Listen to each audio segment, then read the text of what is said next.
Las elecciones en Estados Unidos han entregado su veredicto. Bueno, en realidad han entregado un veredicto que aún no es reconocido por el perdedor de esta última elección presidencial. Y hablo del presidente a cargo, hablo del señor Donald Trump. En efecto, Donald Trump en esta última elección presidencial se presentaba para un segundo mandato y perdió contra Joe Biden del Partido Demócrata y perdió por una amplia diferencia. Pero, sin embargo, vimos que hubo una gran participación electoral por parte de los ciudadanos norteamericanos. Una participación nunca antevisto de ninguno de los dos lados.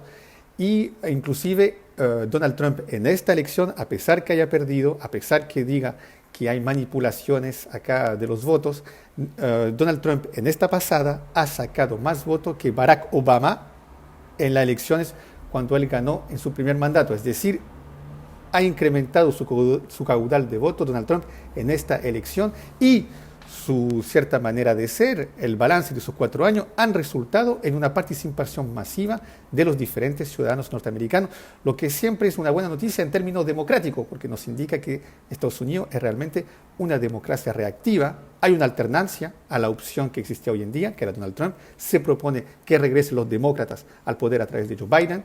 Y también nos indica que la gente supo canalizar los diferentes malestares sociales que habían estos últimos meses, estos últimos años, a través de los recorridos, a través de la institucionalidad de ese país, que no lo olvidemos, es una gran democracia. Sin embargo, también la actitud de Donald Trump después del resultado dejan ver que acá se está poniendo en tela de juicio esa famosa y tan reivindicada institucionalidad democrática estadounidense. Y acá Donald Trump dice no reconocer esos resultados porque según él hubo trampa y va a llevar esto sin duda a la Corte Suprema para que se conten de nuevo, se rechequee de algún modo los votos del domingo presidencial. Dejando eso de lado, simplemente se pueden hacer varias observaciones. La primera es que los institutos de sondeos que decían que Donald Trump iba a perder por una gran diferencia, que acá no había ningún problema en la elección de Joe Biden, de nuevo se equivocaron. Se equivocaron en Estados Unidos y no es menor, sabiendo que el país donde están las mejores universidades del mundo, según el ranking de Shanghái, está Harvard, y ahí, de nuevo, todos los grupos de pensamiento, los llamados think tank, que estudian la política, que analizan la política de un punto de vista científico, no logran realmente descifrar por la segunda vez lo que realmente iba a suceder en la carrera presidencial. No es menor para no subrayarlo. Quizás acá también hay una aproximación con el fenómeno electoral, con lo que está pasando actualmente en el mundo, lo que está pasando con el famoso llamado pueblo o sociedad civil, en términos más científicos, que no logran descifrar ni los institutos de sondeo ni los grandes grupos de pensamiento, los llamados think tank. La negación por parte de Donald Trump de los resultados de la elección presidencial obligó a los diferentes canales, la gran mayoría en realidad, hasta un canal como Fox News, a cortar las retransmisiones cuando el presidente de la República de Estados Unidos empezaba a ya negar los resultados sin prueba fehaciente de las elecciones. La Lumora acá también nos habla del poder de los medios de comunicación y si algunos ven acá un complot, sobre todo lo que yo veo acá es la independencia de algún modo, por ejemplo, la cultura democrática y el respeto a una cierta formalidad de esto por parte de los medios de comunicación y de la prensa norteamericana.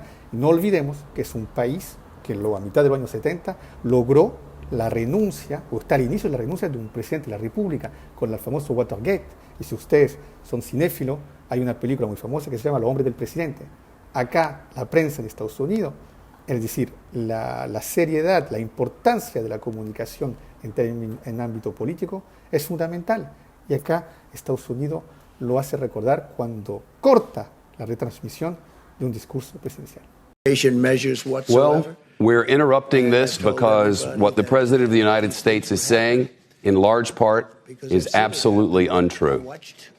He began, and we're not going to allow it to keep going because it's not true.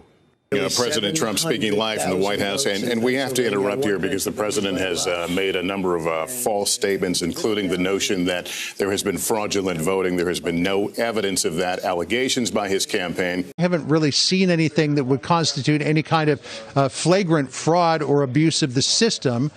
Perhaps I just haven't heard about it. Perhaps Fox News hasn't heard about it. Yet. We have not seen the evidence yet, John. Después de los resultados hay toda una ola de gente que cree realmente que hubo trampa y que hay un complot en contra del presidente saliente, Donald Trump, porque esto hubiese combatido diferentes, sino sectas, grupos minúsculos de poder, y como él hubiese molestado a esos grupos, estaría perdiendo y hubiese una gran manipulación en su contra. Eso, en todo caso, no debe ser tan llamativo porque yo creo que es un fenómeno del siglo XXI. Esto de las fake news, esto de la teoría del complot.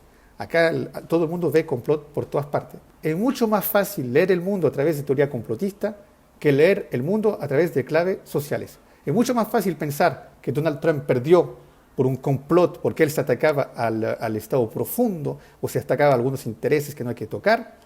Es mucho más fácil pensar eso, sabiendo que además también es un hombre de cúpula también muy poderosa. Él es el hijo de un millonario, más que eso aún.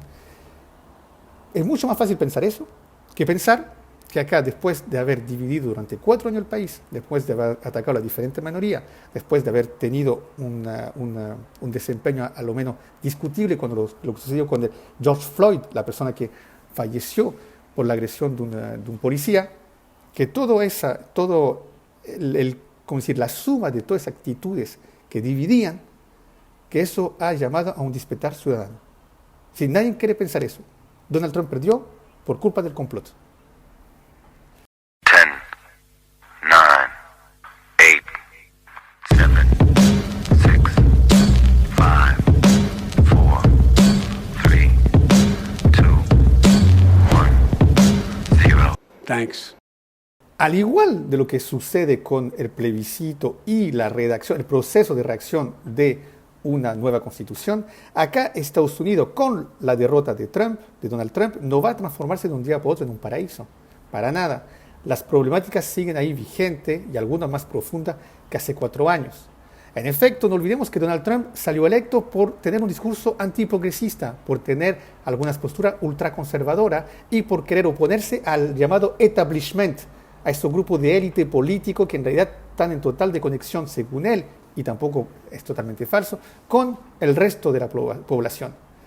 Joe Biden es un hombre del establishment. Joe Biden es un hombre que tiene 50 años de carrera política. Joe Biden es un político profesional, un hombre de 78 años. Y también es importante tomar eso en consideración, sabiendo que también quizás, de aquí a 4 años, si no puede terminar el mandato, quien lo reemplazaría sería su vicepresidenta. ¿Y quién se eligió como vicepresidenta? Una mujer de origen afroamericana. En efecto, la señora Harris es la vicepresidenta y en caso que el presidente no pueda seguir, ella lo reemplazaría. Y acá es muy llamativo porque acá pasamos de un candidato ultraconservador, misógino, porque se han retratado muchos de sus dichos, un discurso bastante peculiar a la intención de la mujer. Vamos a pasar de ese candidato a una figura que representa todo lo progresista que hay actualmente también en Estados Unidos. Es decir, una mujer y además no WASP, no White Anglo-Saxon Protestant. Acá tenemos una mujer más bien afroamericana. Yo creo que eso también nos habla de las dos caras de Janus, de las dos vertientes de Estados Unidos, y quizás acá lo que debe remediarse en primer lugar es cómo hacer para que estas dos caras se junten y sean una sola. Yo creo que cada vez más en Estados Unidos, y sobre todo hoy en día, después de 4 años de Donald Trump, se profundizaron las diferencias y las fracturas, sobre todo a nivel de lo que concierne lo étnico. Eso sí, también existen numerosas fracturas sociales. Es uno de los países los más endeudados del mundo. Es un país que resolvió y no supo enfrentar con éxito la crisis del coronavirus, y no es cualquier potencia en el mundo. Es un país donde hoy en día las consecuencias del coronavirus desde un punto de vista económico van a ser enorme, muy difícil de combatir, y sabiendo que es un país donde la cobertura social, el trabajo social, la cultura social no es de los más desarrollada en ese sentido, es más bien un país que privilegia todo el aspecto más bien de un Estado que intervenga lo menos posible. Todo eso son las tareas que va a tener que enfrentarse Joe Biden con su equipo, y no es menor. En todo caso, y con esto termino, la conclusión de este episodio es que el siglo XXI es difícil para todo el mundo, inclusive para Estados Unidos, que hoy en día se encuentra profundamente polarizado. Y cuando nosotros como país temíamos una polarización en torno al plebiscito y al proceso constituyente, basta mirar a Estados Unidos, primera potencia mundial, para darnos cuenta que quizás no estamos tan polarizados nosotros acá y quizás nuestras problemáticas no son tan terribles como pudiésemos pensar.